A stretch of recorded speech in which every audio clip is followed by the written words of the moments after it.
Meu nome é Otávio Dias, eu sou jornalista, trabalho aqui na Fundação Fernando Henrique Cardoso e eu já estou substituindo o Sérgio Fausto aqui, que deveria ser o nosso moderador, mas ele teve algum problema familiar e, portanto, não poderá participar aqui do nosso encontro hoje.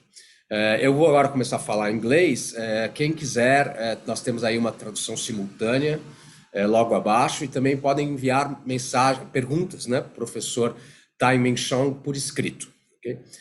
First of all, I would like to thank Professor Tai Ming Cheung for being with us so early, as he's in California, where the day is just starting. And also thank Cláudia Trevisan from Conselho Empresarial Brasil-China and Hussein Kalut from SEBRI. We just to say that this event is already a success. We have more than 500 people who subscribed to be here. And we will have 1 hour and a half to talk with Professor Tai Ming Cheung. The idea of this meeting is to discuss China-Russia relations and what the Russia-Ukraine war means for China. What is the strategic logic and policy choices for China in its dealings with Russia in the near and long term? This is our first subject, but of course we can talk about other subjects related to China. As Professor Tai Ming Cheung, has a lot of experience on this. He's a professor of School of Global Policy and Strategy in the University of California, San Diego, and director of the Institute on Global Conflict and Cooperation. He studied in the King's College in London, and his area of research is all the defense and security issues related to China and the East Asia. And now he's specifically researching and writing a book about the project, China's project to become a security technology, a global power in the next decades, defying, of course, the United States. So this is, we can talk about all these issues. And we have here this partnership between Foundation Fernando Henrique Cardoso, SEBRI, and CEBC. Thank you very much for this. So we can start. Professor Tai Ming will have about 25 minutes, and then we will open for questions. Professor Tai Ming.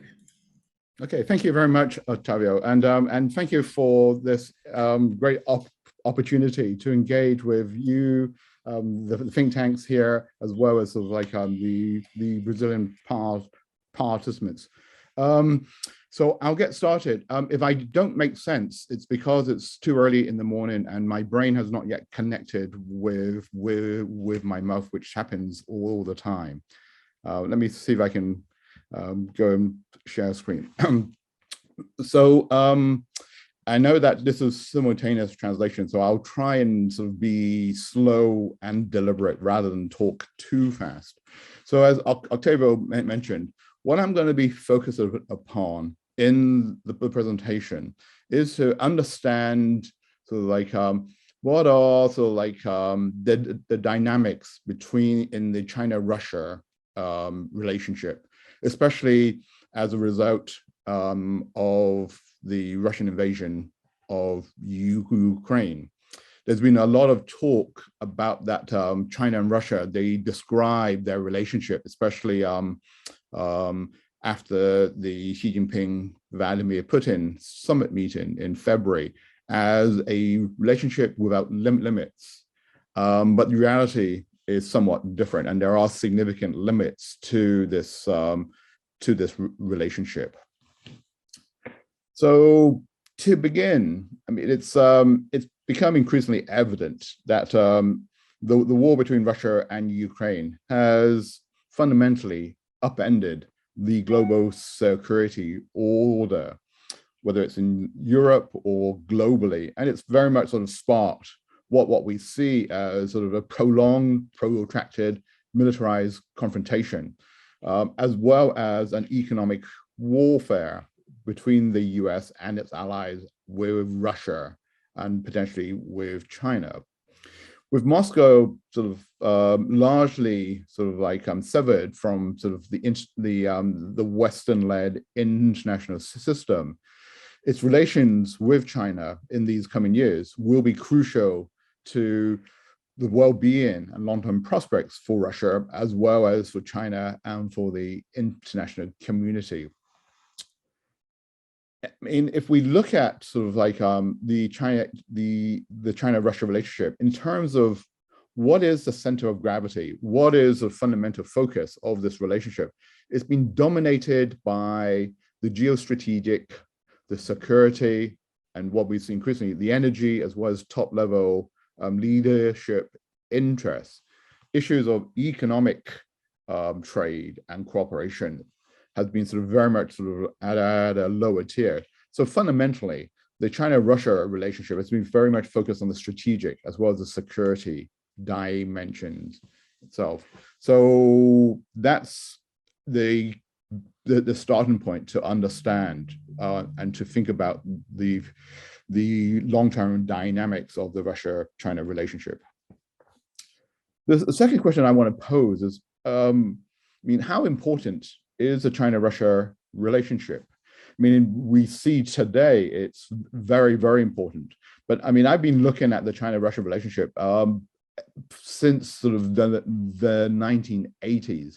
And I must admit, for sort of like up until the last year or two, I mean, the China-Russia relationship, especially in the post-Cold War era, was not that important. It was what I would consider to be of sort of a middle strategic importance. The reason why was that, I mean, China and Russia, they were important powers, but they up until the last few years, especially related to China, they were not sort of like top tier great powers itself. And what they did in terms of their strategic and security interaction, or even on the economic side, didn't really have a profound regional or even global impact itself.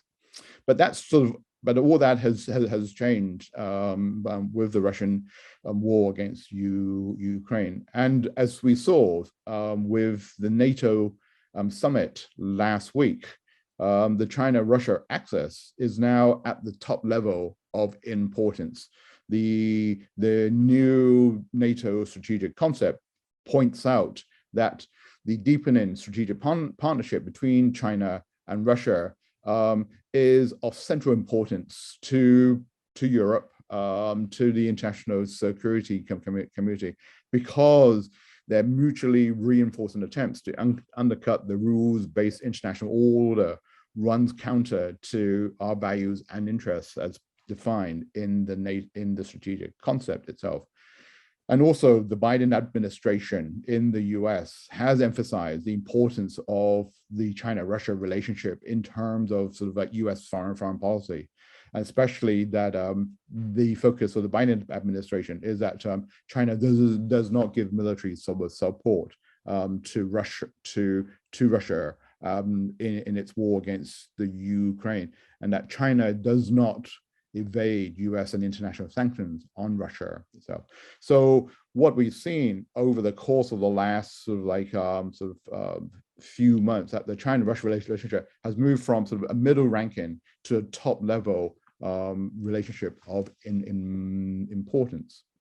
I mean, if you look at the China-Russia relationship in historical context, sort of like ever since the establishment of the People's Republic of China in 1949 to today, it's very much sort of like a roller coaster relationship. They've moved from sort of like very close allies in the 1950s to almost sort of fallen into a full-scale war back in the 1960s.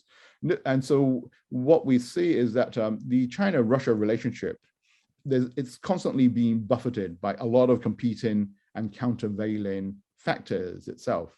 I mean, the foundations of the China-Russia relationship is not sort of rests on sort of a very hard bedrock of core interests and factors, but it's like it's on this what we call this regolith of shifting national interests that both China and Russia has itself. So it makes for any predictions on what the future prospects for China-Russia relations is not always easy to look at because of sort of these shifting sands itself. And if you look at this relationship over the last 70 years, as I said, it's sort of like it's in the 50s and 60s, it sort of went very much up and down. In the post-Cold War era, there's still been some ups and downs, although sort of like this has been less severe than back in during the Cold War era. So like at the beginning of the 21st century, China and Russia, they were very much sort of like had a transactional relationship. There was a lot of trade, a lot of sort of security cooperation that was taking place, and a lot of this was not based on sort of like deep-seated sort of like alliance in interest, but sort of like but transactional sort of interest. Since Xi Jinping and Vladimir Putin have been in power, there's been this shift towards what we call an entente relationship, where the Chinese and Russians have a lot of shared interests, but they are not getting close to an alliance partnership. And the question going forwards today, in sort of like in with the post-Ukraine era, is like, is China and Russia becoming allies, especially defense allies? Although we don't see that, but that's a potential avenue that they can move down to. I mean, as I mentioned at the beginning of my talk, there was like the Xi Jinping and Vladimir Putin summit meeting in February of this year. There was a joint statement that came out in which it defined that the friendship has no limits, with no forbidden areas of cooperation. And a lot of people looked at that and said, well, this seems to indicate that it's like that the two sides are moving closer and closer to an alliance relationship.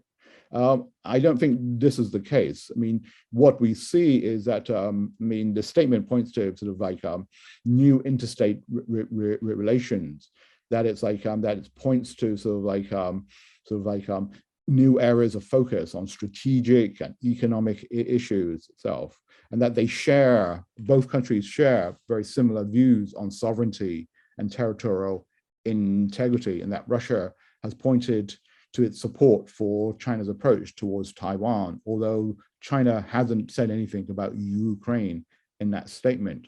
So what we see is that there's a lot of rhetoric in there, but the realities are not as sort of like as clear sort of like in terms of this rhetoric. I mean, when you look at sort of like what is the center of gravity, what are the core basis of the Sino-Russia relationship? As I said, it's in the strategic and security areas. If you, in particular, there's a very strong technology security relationship. Sort of like at the end of the Cold War, when the Soviet Union transitioned to Russia, one of the first areas of significant cooperation was in terms of sort of defense science and technology and arms sales between sort of Russia to China itself. And over the last 3 decades, China has been one of the largest purchasers of Russian military technology and arms. There's sort of like more than $20 billion of arms transfers have taken place. And it's like, I mean, and when I was a journalist in Beijing back at the end of the 1980s, there was the Tiananmen Square crackdown. And after the Tiananmen Square crackdown, in which sort of China found itself sort of like with severe international sanctions, it was a little bit similar to what Russia faced after the Ukraine war. One of the first things that the Chinese did was to send its military chiefs to Moscow and ask the Russians, can you supply us with military arms, etc. And the Russians said, we'll be happy to do so. So that was sort of like back in 1989, 1990, when China found itself being excluded from the international community. And you can see, fast forward today, so the Russian is in a similar situation. And the Chinese often talk about like that in times of sort of greatest crisis, who are their best friends, etc. And Russia came to China's aid sort of back in 1989, 1990, etc. So that's a question when the Russians come and ask the Chinese at a similar point in their sort of like in their relationship with the international community, the Chinese will sort of, the Russians say, well, we helped you in your times of greatest need itself. But the important thing strategically, when we look at the China-Russian technology security relationship, is that up until sort of the last year or so, the Russians have been the sellers and the Chinese have been the buyers of arms capabilities. And I think this relationship is not going to be easy to change. I mean, Russia now, of course, is going to be desperate to get arms, especially as it continues with its military campaign. The question is, do the Russians need to buy from China? I don't think immediately Russia needs to get Chinese arms, especially for its military campaign against Ukraine. But over the long term, this military relationship will likely grow itself, mostly in new, more strategic deterrence areas, such as missile defense, hypersonic weapons, early warning, as opposed to a lot of the conventional capabilities that the Russians are using in Ukraine. So the nature of this sort of techno-security relationship is sort of like less the here and now, are more sort of on the long term, are more strategically focused. There's also, in terms of this this security relationship, there's increasingly close military to military relationship between the Russian military and the Chinese military. We've seen exercises and joint patrols. We saw this sort of like in June, where the Chinese Air Force and the Russian Air Force engaged in joint patrols in the Asia Pacific region, close to Japanese airspace, etc. I mean, so what we see is that both on the techno-security and also on the military to military side, that there's this very close and growing sort of like relationship. But the focus is not on sort of war fighting against Ukraine. Then the nature of this military to military relationship between China and Russia is strategic signal and strategic deterrence against the US and its allies, etc. The air patrols, the naval patrols that the Chinese and the Russians have been engaging in the last few weeks, etc., is intended to signal to the US and its allies that it's like that the China-Russia strategic relationship is very much engaged on sort of like on global deterrence issues, etc. So it's not to sort of like to engage in war fighting in the Ukraine. It's much more sort of at the top level in terms of deterrence exercises against the West, and this will increasingly intensify as this great power strategic competition between the US, Russia, and China continues. Another very important part to understand is what are the domestic anchors of this China-Russia strategic relationship itself. And what we see is that if we look at the domestic coalitions that supports and drives this strategic relationship between Russia and China, they're very much aligned sort of on the Chinese and the Russian sides. What you have at the very top is Vladimir Putin and Xi Jinping, and they're in the leadership circles. They're very, very much engaged and sort of like and key to maintain and grow their bilateral relations.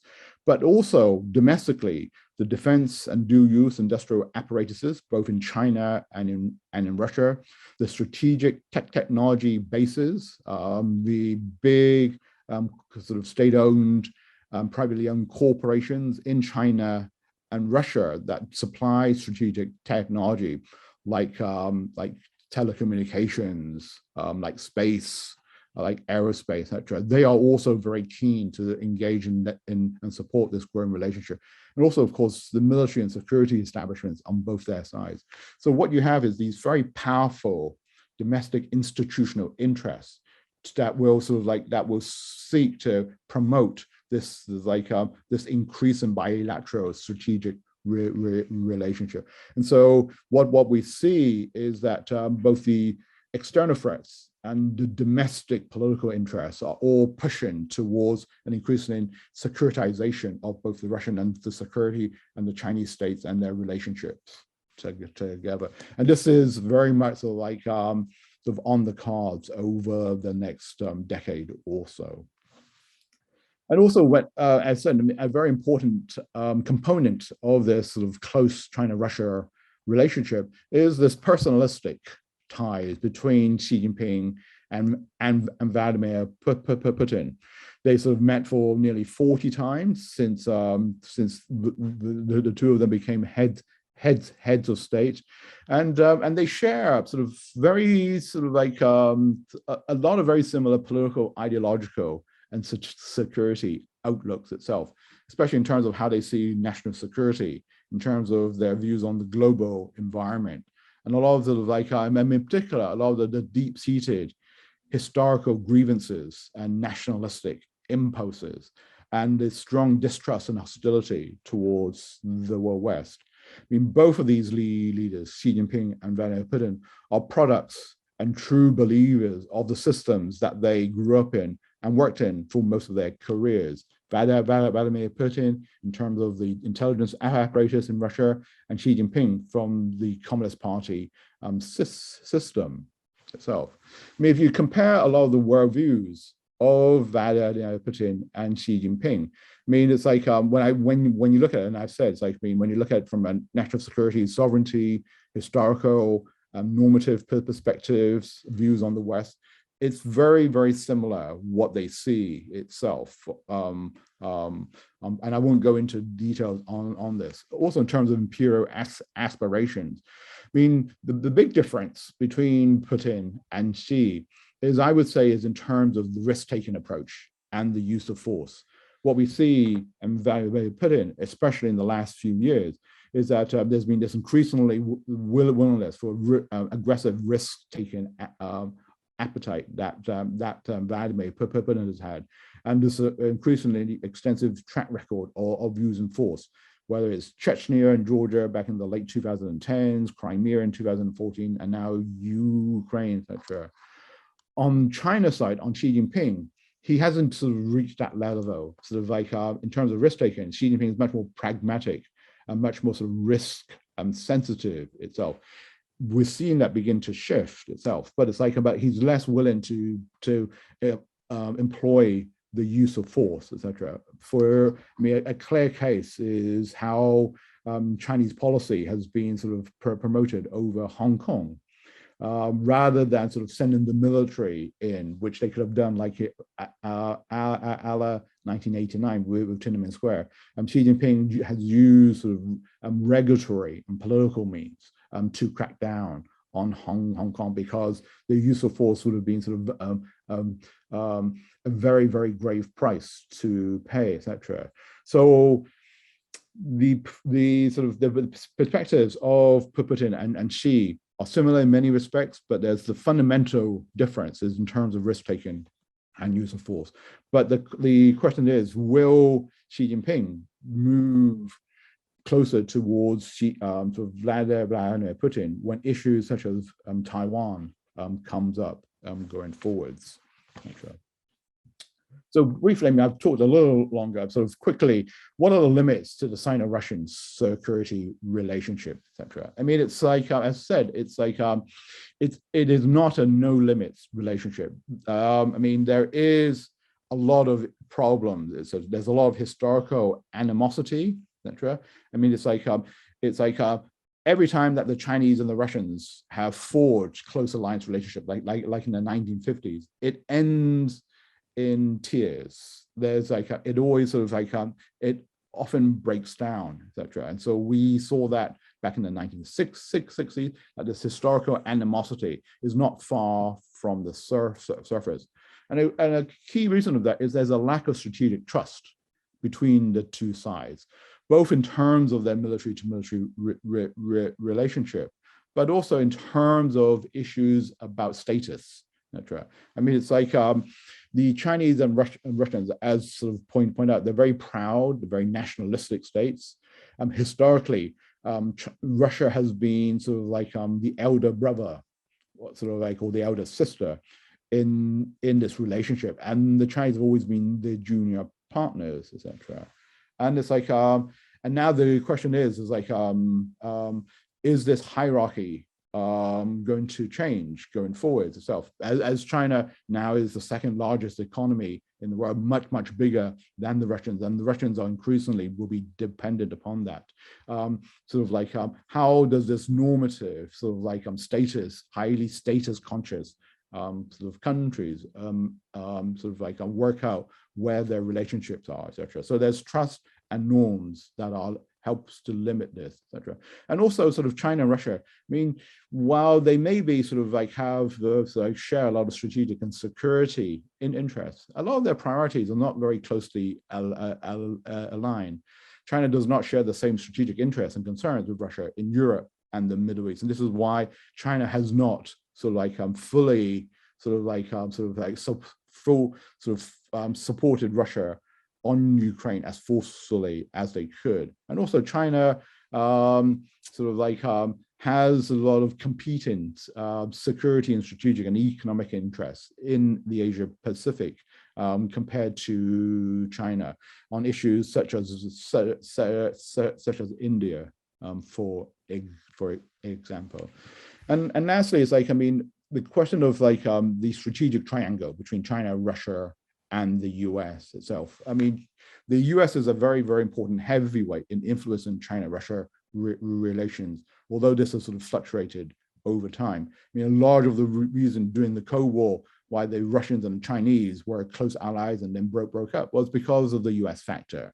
I mean, it's like at the beginning of the 21st century, as this great power competition sort of like developed and became increasingly important to the makeup of the international order, Russia hoped to be a swing state in the relationship between sort of China and the US. Sort of like in the 2000s, Russia had very good relations with the US and with China, and was trying to play each other off in the center.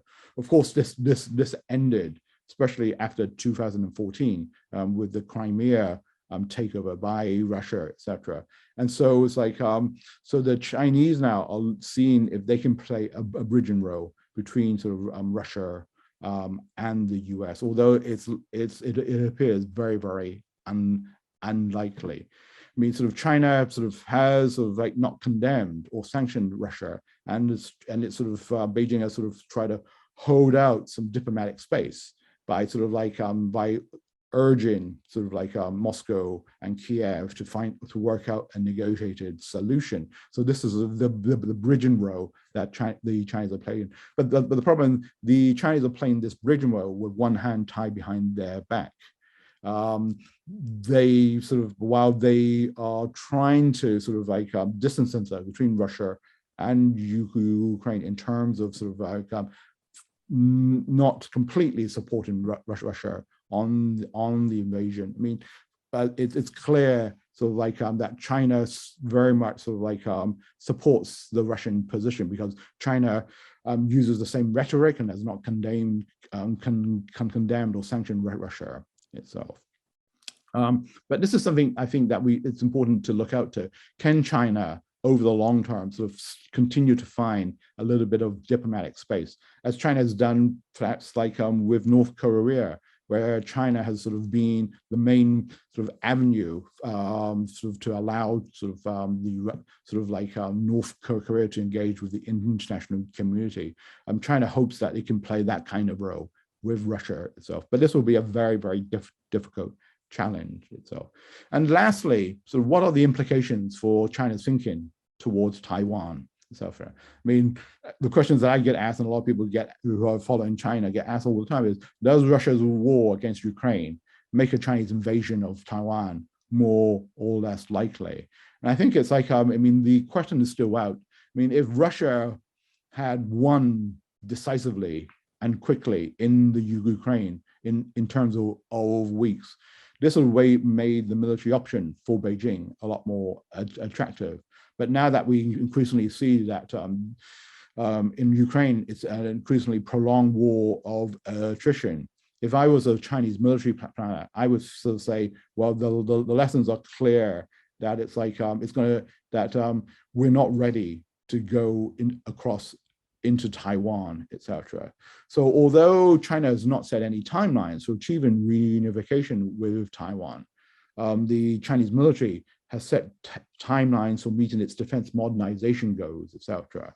We've seen sort of like in the last couple of years, these timelines, 2027, 2035, and 2049, etc. I mean, especially sort of like the late 2020s is often now seen as like as China, sort of the Chinese military's sort of timetable to be ready if they had to go to invade against Taiwan. This timeline was set last year in 2021, and what I would see is like the lessons from the Russian campaign sort of in the Ukraine is that this would sort of like has set any timetable sort of by several years at least. So I don't think the Chinese military would feel confident that they would be able to sort of undertake sort of an effective and winnable military sort of campaign across the Taiwan Strait until sort of like the beginning of the 2030s at that time.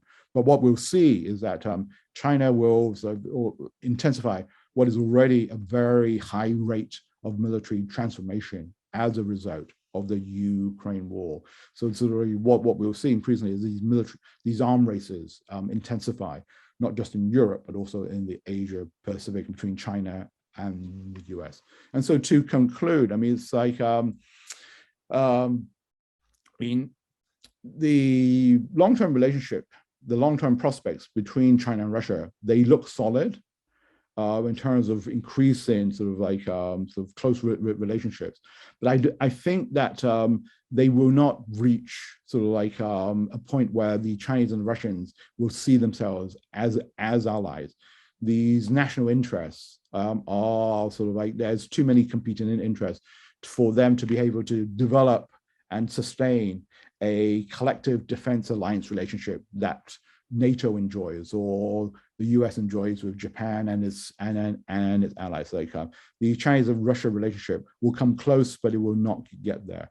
We'll see though that there will be more defense and strategic cooperation, more focus especially on deterrence against the US.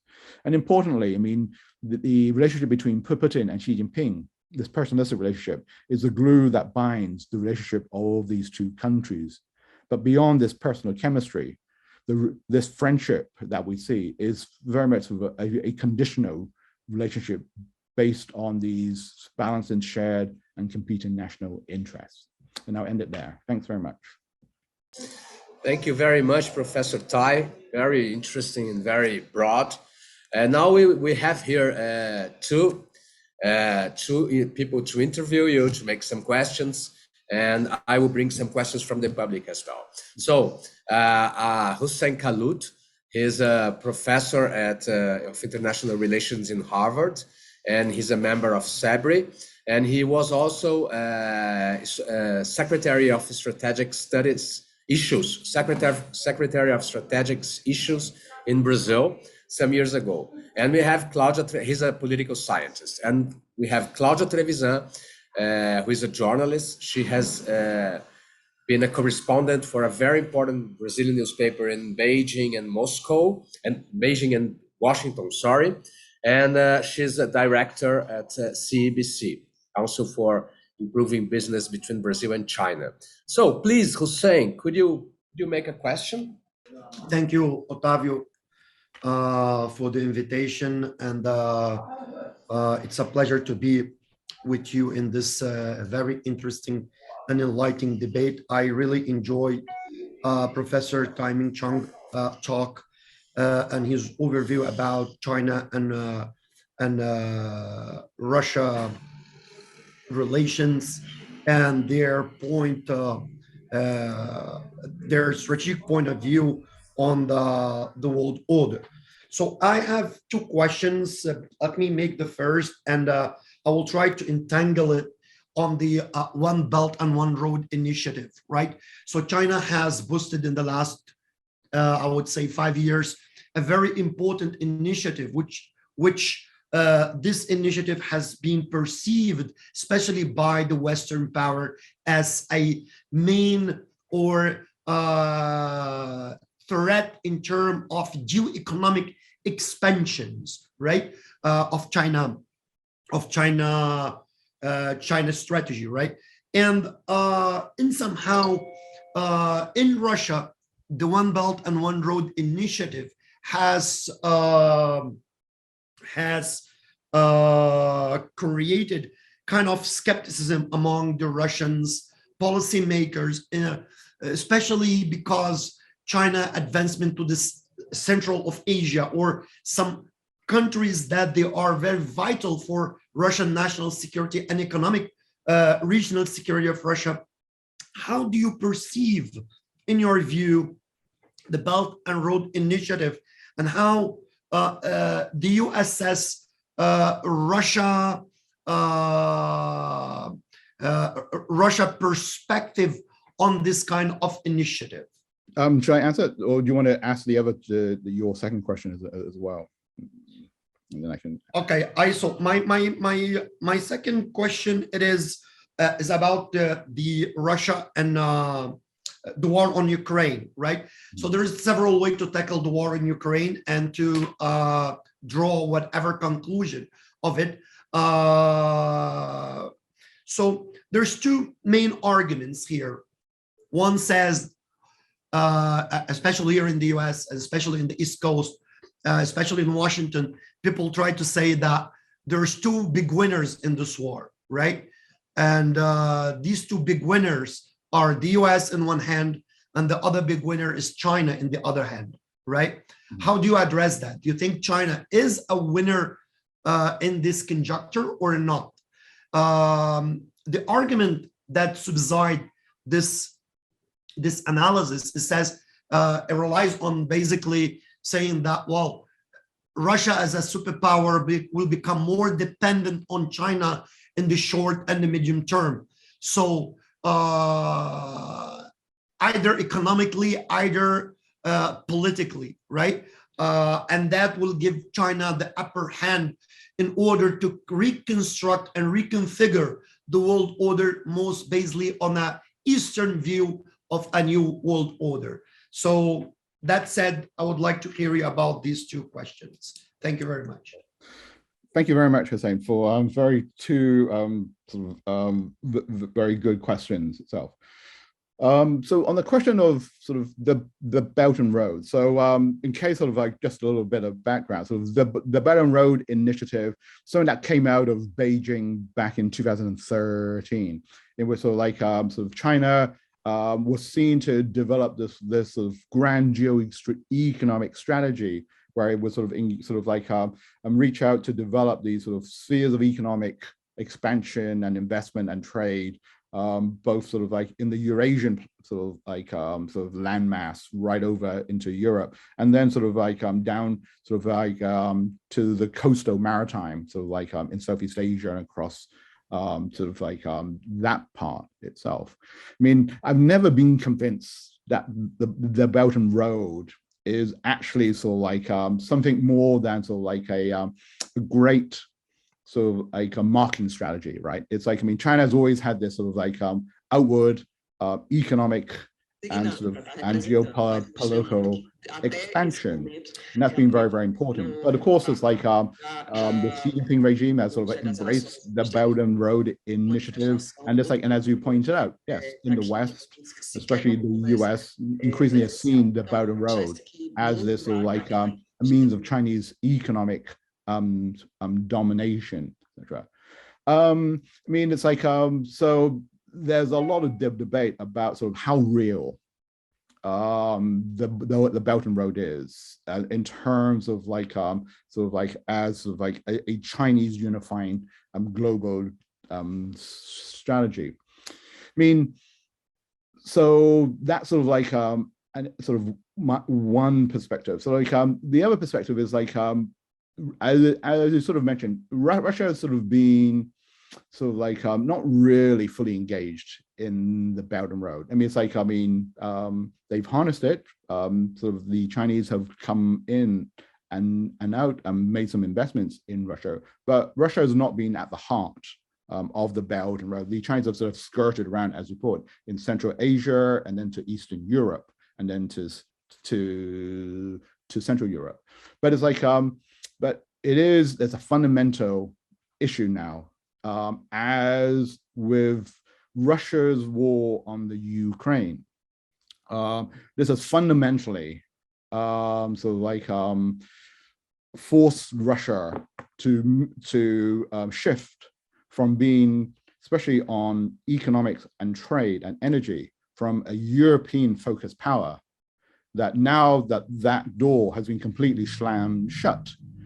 From an economics and energy side, Russia now has no other means apart from China, and to a lesser extent other parts of Asia. So talking to some of my Russian colleagues now, it's like they said, yeah, it's like, I mean, we now have to reorientate ourselves completely towards Asia focus and China at the center itself. And whether this is part of the Belt and Road or not, or it's like it's the Russia-China bilateral, it's like it doesn't really seem to matter. But it's like, I mean, it's like sort of a lot of the Russian colleagues of mine that I talked to, it's like, yeah, it's like, I mean, now it's like we're going to focus, we have no choice but to become increasingly economically and strategically dependent on China, etc. And that is the plans we have to make as we sort of like reconfigure the nature of our global economic posture, etc. And so the Chinese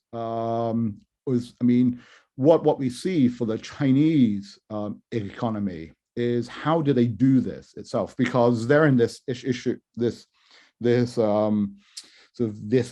quandary is like, yes, it's like as Russia provides more energy, more trade, more economic opportunities, investment opportunities, as the Western investment community and business community leaves Russia. So the Chinese are looking to be able to fill this gap.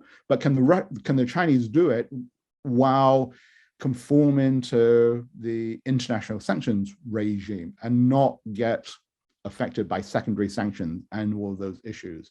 So the Chinese see this significant opportunity, but they're also very, very cautious, because as we sort of pointed out, I mean, it's like, Russia represents a very, very small part of China's global economic trade. It's like, I mean, the Russian economy is 1/15 of the Chinese economy. And so from an economic perspective, Russia offers all these potential, but it's a very, very small potential. China's center of gravity economically continues to be on the West, etc. So what the Chinese have to do now is that, and this is sort of like, it's like what they've had experience in doing, like with North Korea, is like there's parts of the Chinese economy that are not very closely engaged with the West. I mean, the vast majority of the Chinese economy is globally integrated with the Western international economic system. But there are parts of the Chinese economy that tends to be sort of much more sort of like domestically focused and focusing in terms of like on sort of non-Western systems, etc. Especially firms and and economic entities sort of like on the Sino-Russian border in Heilongjiang and all these borders. Can the Chinese develop sort of this two-tier economy? One, the vast majority that's focused on the West, and a smaller one that can engage with the Russians that are sort of protected from these secondary sanctions, etc. So that is sort of like, so this is, I think, an issue that the Chinese are looking to do, etc. So develop sort of a bifurcated economic system within China that allows them to sort of both be internationally engaged with the West, but also make full use of these opportunities. And especially as we see continued efforts to decouple the West with China, these efforts at sort of reconfiguring the Chinese economy is going to be key and central. So I think that's, to me, in terms of the economic issues, are far more sort of salient and important rather than the Belt and Road in terms of answering your first question. In terms of the second is like, yes, the question was like, is China going to be a winner in this? And it's like, and I think it's like, and this is related to the first point. It's like, I mean, I don't think the Chinese feel that they're a winner. I mean, it's what it's provided is like a whole range of headaches and problems for the Xi Jinping regime. I mean, it's like, yes, there may be some short-term advantages, especially access to sort of to all this energy resources that are crucial, and it helps to limit sort of like inflationary impacts on China. But the longer term structural and strategic issues are far more of a problem for China, especially Taiwan, right? I mean, it's like the Taiwan issue has been bubbling along and it's been there for quite some time, etc. And I think the Russia issue has poured gasoline on the Taiwan issue, especially as we see in Congress, in the US Congress, etc. And like, it's like, well, we now, so there's a growing debate that maybe we should just recognize Taiwan. We should provide military support to Taiwan so it doesn't become a Ukraine, etc. And the Chinese, I think, they don't need that. They were trying to deal with this more. It's like quietly, etc. Build up quietly and be in a position.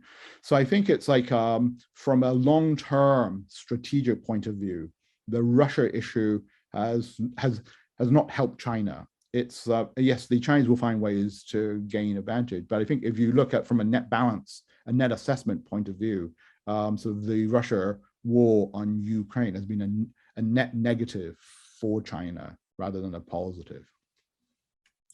Excellent. Please, Claudia, your turn. Hi, Otávio. Thank you. Hi, Professor Tai, Hussein. And it's a pleasure to be with you. My question is, I think, a good segue to Professor Tai Ming answer to Hussein's question, which is how China reconcile this security and military interests with China and its heavy economic interests with European Union and with the US. Like the trade between China and the European Union is almost $900 billion.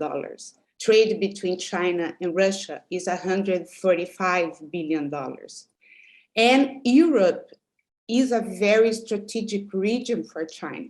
And the position that China assumed in the war in Ukraine has deteriorated its standing in European countries. So what is the long-term economic impact of the position of China in the war in Ukraine? And what this deterioration of the China view in Europe means for China's strategic interests in the long term? Thank you, Claudia, and that's another great question, almost impossible to answer because it's like there's so many issues involved. I mean, I think it's like, I mean, yes, I mean, when you look at sort of like China's engagement with Europe and with Russia sort of on Ukraine, China's been very, very careful itself. I mean, it's like, I mean, when the Chinese sort of like sort of assign blame for who's responsible for the war against sort of like for the war in Ukraine, the Chinese emphasize it's the Americans, right? The Americans are primarily to fault because of its sort of NATO expansion, the eastward expansion, etc. The Chinese have been sort of a little bit more sort of careful and balanced in sort of like in dealing with the Europeans. The Chinese sort of like have sort of I mean, and this is sort of like not just now, but it's like over the last sort of 3 to 4 years, as the strategic competition between China and the US has heated up. The Chinese have sought to try to sort of divide and conquer between the Europeans and the Americans itself. And so the Chinese continue to play that as we see with sort of like with the Ukraine conflict, but it makes it a lot more difficult for China, etc. Because it's like, I mean, the European view now, as we see with the NATO summit, etc., with sort of like with Sweden and Finland sort of looking to join NATO, is that it's like the Chinese position with sort of Europe has historically been that let's just focus on the economics, and the security issues do not really involve Europe and China. It's the security competition is between China and the US. But the Ukraine war has made Europe now sort of like that. It's all about security, and the economic issues are now sort of like less important from sort of when you sort of like weigh that on the security side. And the Chinese are sort of like they don't really have a way to address this. They're still trying to say, well, it's still economics. Let's focus on the economic relationship. And so as Europe increasingly sort of like whether through NATO or through sort of European focused initiatives, they sort of emphasize the importance of securitization, emphasize that we're in this sort of new sort of like sort of Cold War, both against Russia and against sort of like its associated sort of allies, China, etc. It's like it's a very, very different sort of like day that we see in Europe. I think this is going to be very, very difficult for the Chinese to just say it's just about economics. Let's not focus on the security side. I mean, so what the Chinese have been doing is it's like, I mean, that's why the Chinese are like, while they support Russia diplomatically and domestically, the Chinese have been very careful not to be seen to be supplying arms to Russia, as far as we can say. So the Chinese are saying to Russia, we'll support you diplomatically, and we'll support you sort of like sort of through increased energy imports, etc. So on the economic side, but the Chinese say we won't get involved militarily with Ukraine, because the implications of what that impacts for Europe is very, very significant. So I think it's like so the only hope I think for the Chinese is that they can, we're dealing with Europe, the European Community, etc., is to manage a steadily deteriorating relationship. That it's like as Europe sort of like reconfigures and moves closer to securitization, moves closer to relationship with the US via NATO, etc. That sort of like that China can manage this increasingly the deterioration relationship they have with Europe. And now it's like, I mean, and the concern, as we saw with the NATO summit, is that the Europeans, with the US as a central actor, they're now pulling countries from the Asia Pacific closer towards Europe, etc. So the Japanese and the South Korean sort of like heads of sort of like prime ministers attended the NATO summit, Australia, etc. So there is this concern that there's some spillover then in terms of what we see in Europe, in terms of like security relationships, etc., are now also moving towards the Asia Pacific, etc. And that's sort of like, that is also another concern for the Chinese, that it's not just about sort of like sort of European and NATO sort of engagement, but this is sort of like scrambling the multilateral regime in the Asia Pacific, or Indo-Pacific as we call it here in the US now. Thank you very much, Professor Tai. Claudia and Hussein, I will bring now 2 questions from the public, and then you have another round, okay? We have here a question from a person called Charles Putz, which is, Russia actually benefits from global warming. A lot more land becomes agricultural, northern seas can open up, and the temperature can become even more pleasant. And also, Russia benefits from the world's oil and gas consumption, while China is putting effort on facing global warming. How could this influence the relationship of the two countries? I mean, that's a good question. I mean, it's like, yes, I mean, it's like what we see with global war, so like of climate change, is that sort of like vast parts of the Russian interior, especially Siberia, is like moving towards a more sort of milder climate, etc. I mean, it's like China wants to play its role in climate change. It's like it's sort of like its sort of policies in the COP process has been to sort of like phase out, but over a much longer term, in terms of like a lot of the energy, sort of like a lot of the fossil fuels, like moving increasingly towards more of a cleaner energy area.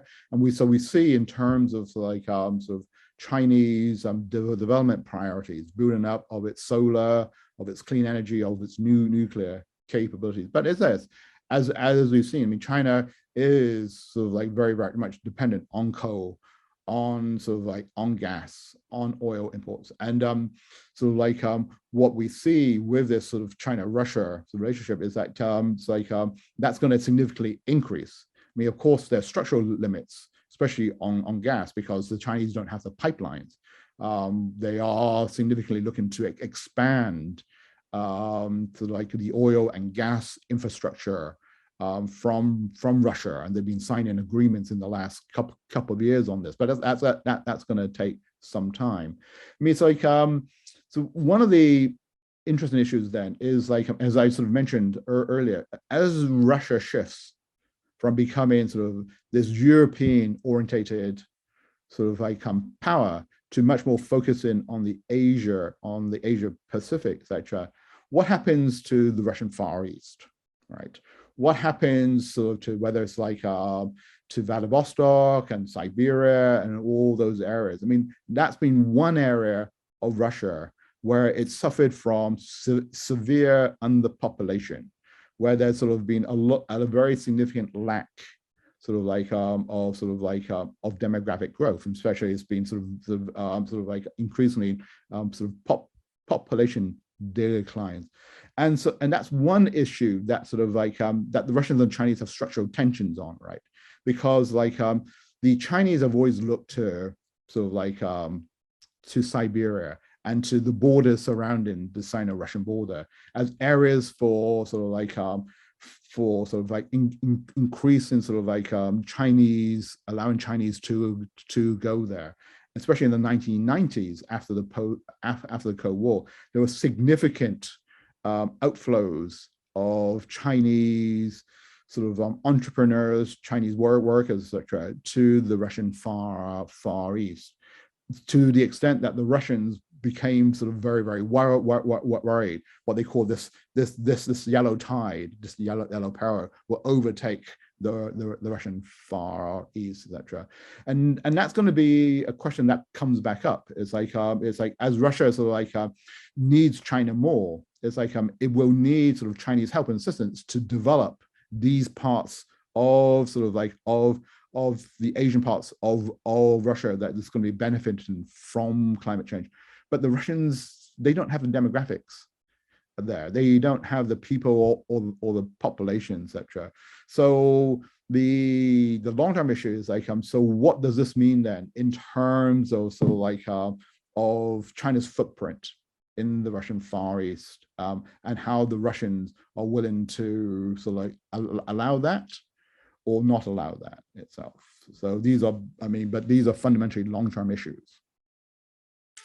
Great, Professor Tai. We have here a question from Ambassador Luis Augusto Castro Neves, who knows a lot China. And so it's an important question here. The emergence of China and its insertion in the international system, words of Deng Xiaoping, has greatly reduced the zero-sum game that was prevalent during the Cold War. Hegemony attempts will far more complex and difficult. Globalization is to an important extent irreversible. What be your comments about that? I mean that's very much true to a point. So so I have a book that's about to come out next month, published by Cornell University Press, that looks at sort of like the Chinese security state since Xi Jinping has come to power, right? And I would say that it's like when you compare the grand strategies in terms of the grand strategies of economic development, national security, and global engagement, from Deng Xiaoping to Jiang Zemin to Hu Jintao, they were very much of what we call sort of like in this focus, they focus on sort of developmental state, the role of the developmental state, right, where it was about economic development. Under Xi Jinping, my book argues that Xi Jinping has moved from the notion that China is a developmental state to the notion that China is a national security state. Development is important, but Xi Jinping has said many times that the balance between economic development and security, national security, is different today. So like economic security was by far and away the paramount priority, the foremost priority for China in its state of development from the late 1970s right up to the early 2010s. But Xi Jinping, he has a very different view of the world. It's like he embraces globalization, yes. He embraces the importance of development, of good relations, but he says, but this has to be done. So like on the basis of China's national security, and China's national security today is far more under threat, far more in danger, not just because of military issues, but in terms of ideological and political issues. So Xi Jinping, he talks about his concept of national security is about political security, about ideological security, and this sort of goes back a little bit to Vladimir Putin, and this is like a useful anecdote. When Xi Jinping comes to power in 2012, right? So this is when he at the 18th Party Congress. One of the speeches that he gives to his domestic audiences, etc., at that time is that about historical nihilism, etc. He says it's like when we look at what are the priorities for China, one of the lessons we have to look at is the lessons of the demise of the Soviet Union.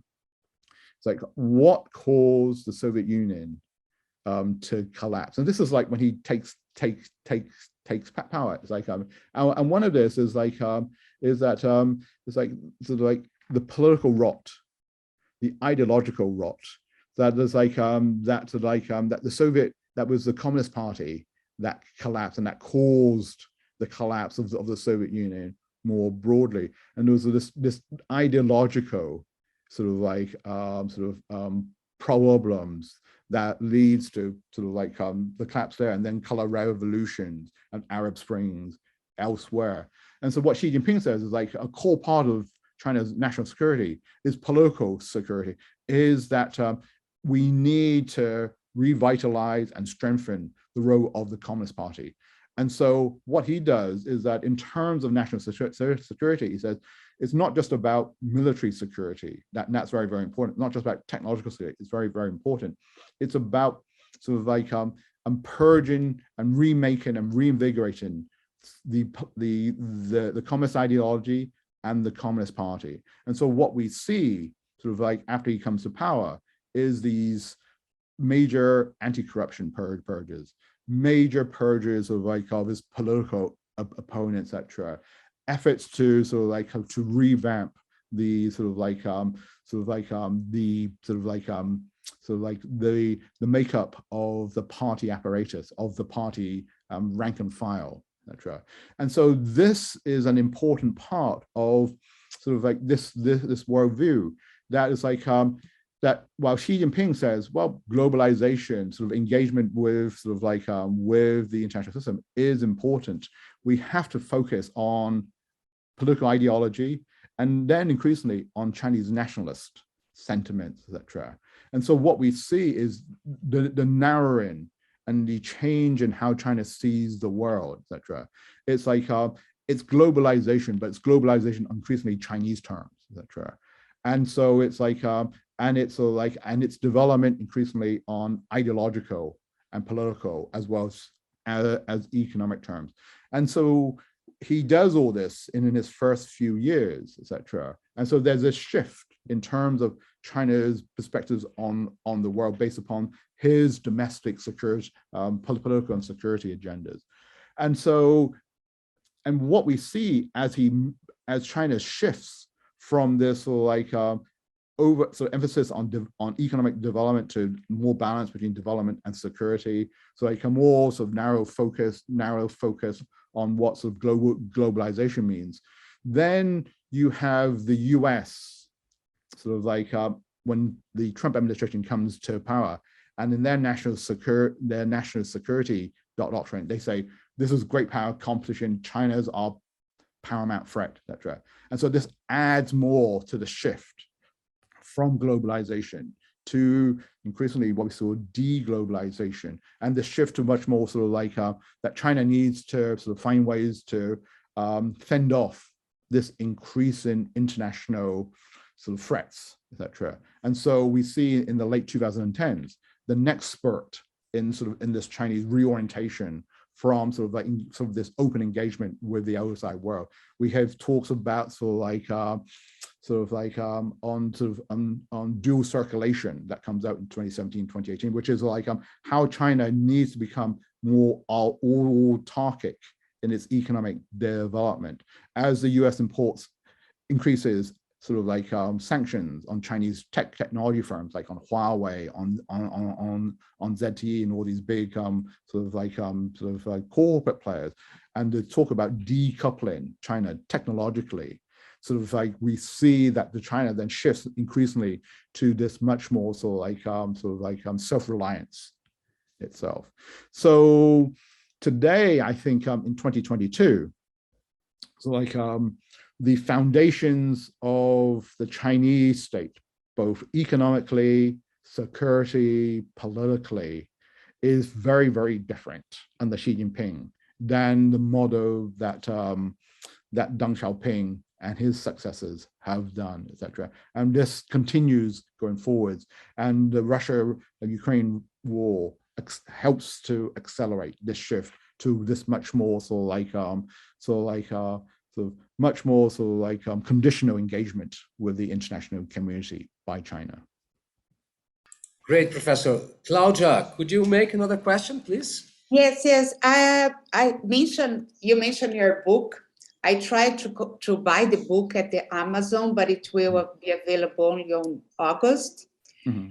But according to the Cornell University Press summary, you discuss in the book the chances of China overcoming the United States as the world's preeminent technological and security power. How likely is this scenario? And in this context, do you think that China and the US are destined for war? Mm-hmm. Great. So there's Professor, just a minute. There is another question from the public, which is very much related to this Claudia just posed. So I will do it just for you to know. Sergio Queiroz is asking here: increasing influence in the world is a consequence of a growing economic power and not per se a strategic objective of China. You say that China seeks to become hegemonic by the middle of the century. What evidence supports your view? I imagine that all this evidence you are putting in your book. So I think this question is related to Claudia's question as well. Right. Okay. So there's a couple of questions here that I want to unpack. Yeah, it's like in terms of the competition between the US and China, that's one. And then Claudia puts in the Graham Allison issue about the Fidelity trap and sort of destiny fork. So I'll sort of break up those two, etc. in LinkedIn, and then that links in with the hegemonic question itself. I mean, it's like, I mean, if sort of like so a lot of the sort of like analysis that I do sort of is based upon sort of like sort of both sort of Chinese planning, right? So we see, especially under Xi Jinping, sort of like this move back to much more what we call a status model of development, where the state and sort of like plays a much more central role in economic planning, in resource allocations, or like in sort of driving sort of like corporate behavior, etc. We see this in things like the 14th five-year plan that came out last year. In the technology space, there's a new long-term, medium and long-term science and technology development plan that goes up to 2035, etc. And there's a whole range of other policies and plans and resource allocations that like that helps us to understand what sort of like not just the near term, but the long-term sort of strategic priorities and planning goals are, etc. So that's sort of some of the basis that I'm looking at, etc. And so, especially on Claude's question, it's like, I mean, so in this sort of like sort of competition between China and Russia, sort of both on the technology and the security space, etc. I mean, it's if you have a look, it's like, I mean, the relative positions between China and the US on security, and especially on technology, and sort of like when we talk about technology, I'm particularly focusing upon the strategic frontiers of technology in innovation, right? Things like emerging and core technologies, whether it's semiconductors or artificial intelligence or quantum or high performance computing, all those sort of at the very high end, as opposed to the lower level technological issues, etc. And China has significantly narrowed the gap. And in some areas, China is sort of getting closer and neck to neck, or even in areas sort of overtaking the US on some of these strategic areas. But overall, the US remains ahead, etc. So the question is, can China maintain this momentum, or can the US get its sort of like its house in order itself?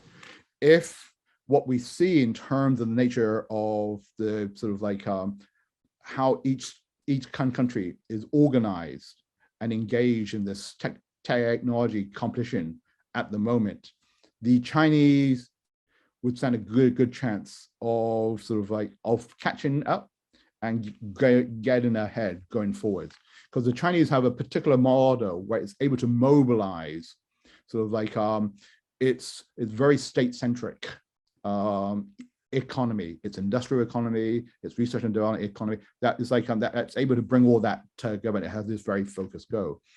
So the Chinese model is what we call this top-down state-led model of technology and economic development. The US has much more of a bottom-up, a market-driven approach, etc., which tends to be much more sustainable and competitive and efficient over time, but it's not particularly well organized during these phases of strategic competition with other countries, like during the Cold War. The state plays a much more important role.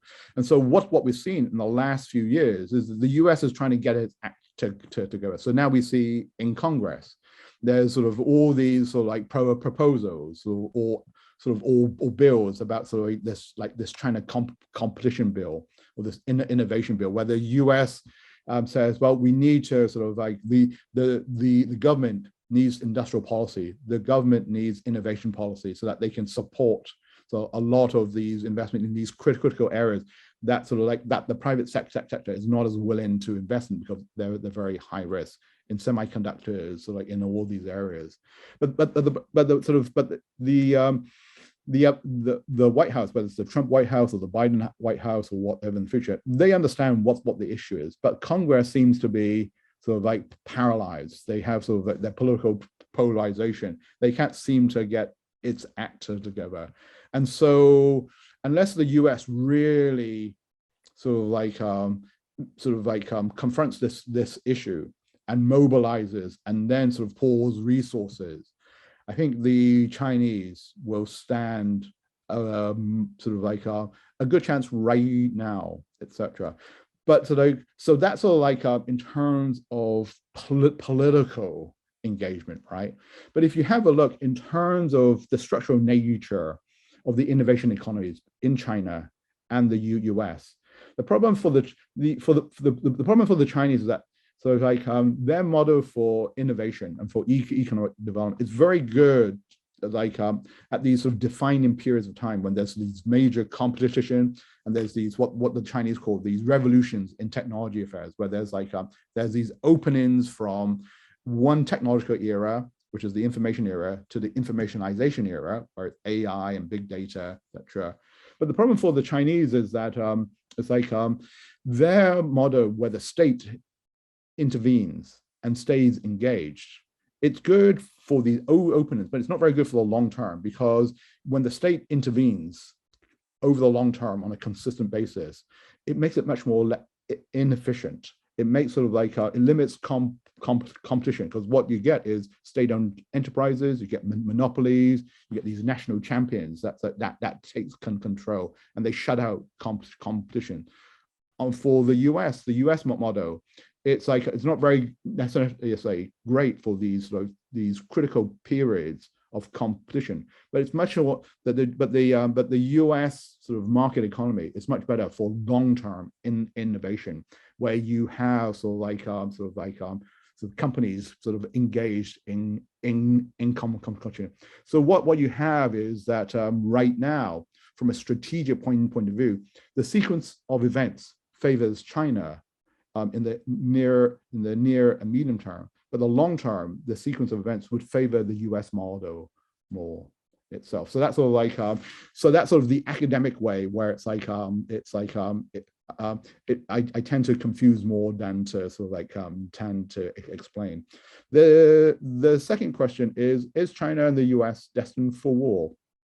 And it's no. A lot of what I see is a lot of this is peacetime competition, right? And it's it's competition in the geo-economic, in the technological, and yes, increasingly in the military domains, etc. But it's not about going to war, etc. It's developing the capabilities that that in case of they go to war, that they have significant capabilities on the Chinese and the US side. But it's but it doesn't lead to war. Going to war is over Taiwan, over other strategic issues, etc. And that's sort of a little different from the geo-economic side. We had the Soviet Union and the US in this Cold-War competition during the second half of the 20th century, and they never went to war because so they managed to prevent that from taking place. So it's so I don't think it's destined for war, etc. I think it makes the potential for going to war more likely, especially for escalation, and if they don't deal with a lot of these issues, etc. But I don't think it's that China becoming number one makes it that it's gonna go to war. There's what people like Misheimer and others in the community thinks out. I don't think it's that it's these structural changes are predetermined for the international system to go to war. Perfect. Well, we have about 10 minutes, so I think Hussein could make another question, and then I'll bring a last one from the public. So Hussein, please. Thank you. My question is very, very simple, and I always worry about simple questions. No, actually, it's today U.S.-China rivalry has been portrayed as a rivalry or a competition, not related only to geopolitics aspirations, but it has been portrayed by some American scholar as a fight for values, right? Democracy versus autocracy. Of course, this is a part of the war of a narrative, right? How do you address that? What is your thinking about, and how do you tackle this question? It is a democracy versus autocracy indeed, or this is just a theoretical framework in order to describe a wider geopolitical competition? Mm-hmm. I mean, that's another very, very good question. I mean, it's not just about scholars, right, that frames it in democracy versus autocracy. It's like, I mean, the administrations do itself, especially when it comes to issues of human rights, etc. And it's like, and in particular, what we've seen sort of like on the US when it comes to why are we dealing with China as like on these sort of like democratic values of normative values. It's like what they're doing in Xinjiang. So like the US described there's a genocide taken in Xinjiang, and Hong Kong. The reason why we're defending Taiwan is because it's a democracy, etc. So I think this whole issue about democracy and autocracy is there, etc. But I actually think it's a second order issue, right? It's like it's there, it's a talking point, and when sort of like the leaders sort of like come together, it's one of the boxes they have to tick.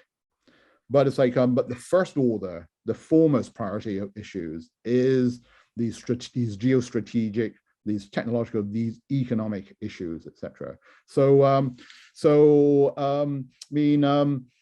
there may come to a point where it's like as we see with Ukraine, that it's like that's like these areas of like it's like when it's authoritarian regimes who then go to sort of like that undermines the international order by invading and then committing acts of atrocity that we do there, then these normative values like then becomes very much sort of like overlaps and engages with these fundamental geostrategic and geopolitical and geoeconomic issues, then they come together. And so if China goes and launches an invasion of Taiwan, then it's also it's about, so I just say it's a fight about sort of like civilizations that some people call it, but it's like the US needs to go and defend a democracy, etc. So I think it's like so right now between China and the US, the authoritarian or the autocratic issue is there, but I don't sort of see it as sort of a front burner issue. It comes along, but these other issues are far more important, these geostrategic and geoeconomic issues. Perfect, Professor Tai. So now I will bring in another question, the last one from the public. We have two people here, Carlos Portela and Sergio Lima, who sent questions about the BRICS. Okay, right. So can the BRICS become a stronger forum for cooperation today? And can it harm Brazil in relation to the US and Europe? So far, sanctions against Russia are restricted to NATO countries. So it's an opportunity for us to talk about BRICS and also an opportunity for us to talk about Brazil. I know that your center is looking to Latin America and of course to Brazil. So how do you see Brazil in this scenario? I think Brazil can play an important role itself, both in terms of relations with China and with Russia, etc., and also because of a lot of these energy issues, etc. I mean, right now, I think sort of like the whole issue about BRICS and Brazil, it's like it's a little too early to tell what the long-term position for them are.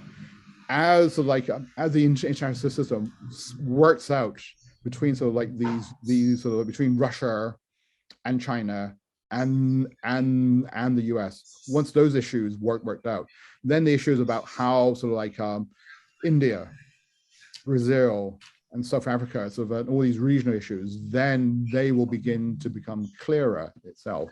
So right now it's like so as sort of as we often say, it's like the elephants are stomping the ground, right? And so everyone else is trying to work out so like what sort of the landscape will look like. I mean, I think it's like I mean, as we go forwards itself, it's like it's increasingly clear that we're going to become sort of like in a bifurcated global order going forwards, with Russia and China on one hand, the US and the West on the other.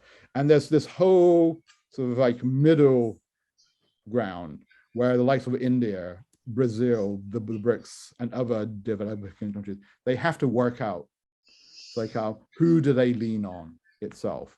And the question is like, I mean, in the past, there's been enough space that you can balance between one of these poles, etc. But this space is increasingly shrinking.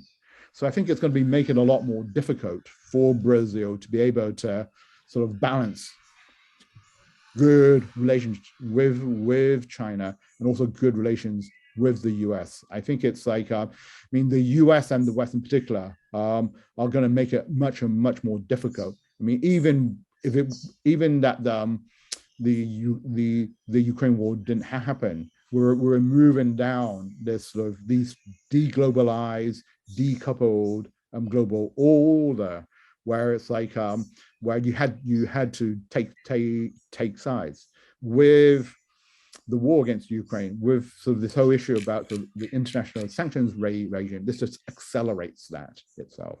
So this is going to make it a lot more difficult, a lot more challenging for Brazil, whether it's the government or the corporations, or like etc. It's like, how do you do that? Do you have to sort of set up special trading entities, sort of special where you can sort of like engage with one and the other? But I think it's like, I mean, we are unfortunately heading in a world where it's like there is like it's more about deglobalization than about globalization, and so the domestic sort of regimes will have to adapt to this very sort of like very challenging new world order. Perfect. Claudia and Hussein, I would give you 1 minute for each one to make a final comment, please. Thank you, Hussein. Thank you, Otávio. No, I think it's very important, and I think Professor Tai Ming brought it to us to understand the China's position in Ukraine in the broader context of China-US competition. I think it is not by coincidence that China, as Professor Tai Ming said, intensified its relationship with China with Russia in the last 2 or 3 years, now, which coincides with the period where the US position towards China became much more harder after with the Trump administration. So I think it is impossible to understand China's behavior from now on without taking into account this broader competition with the United States. Hussein, please. Well, actually, I don't have much comment to say. I think it has been a very eloquent and linear argument that has been posed by Professor Tai Ming, and I really enjoyed in all aspects, and I learned a lot. Well, what I could comment, it is to me, it's it seems that we are facing a new transformation in the world, and maybe a new world order that in the next decades ahead will be shaped more based on the dimension of the competition led by US and China. That said, I'm really much eager to read your next book. That will be really outstanding. As soon as you can let us know when we come out, and then maybe perhaps we can make another debate in SEBRI or in SEBRI and Instituto Fernando Henrique Cardoso about in your new book, and I think that will be a tremendous opportunity to keep learning and to understand from someone who has invested a lot of time to tackle this very important matter. So I want to thank you, Otávio, for the invitation, and I want to thank Claudia and Professor Tai Ming for this bright talk. Professor, of course, the invitation is already done. When your book is out, especially, do you know if there is any Brazilian company interested in translating it? My wife doesn't like what I read, and so I tend to think that no one really is interested in these things. But I mean, but I hope I look forward to doing it. Hopefully, I can actually find the time in the next year to do this in person rather than via Zoom. Yes, sure. Let's do that. It's a great idea for you. So you said that you were planning to come to Brazil. So you are invited to come to Fundação Fernando Henrique Cardoso, and we can make a partnership with SEBRI and CBC again. Thank you very much for your time. It was very nice. Unfortunately, I could not make all the questions that the public sent, but I think we could have a good conversation today. Thank you very much, everyone. Thank you. Thank you. Bye-bye. Thank you. Bye-bye.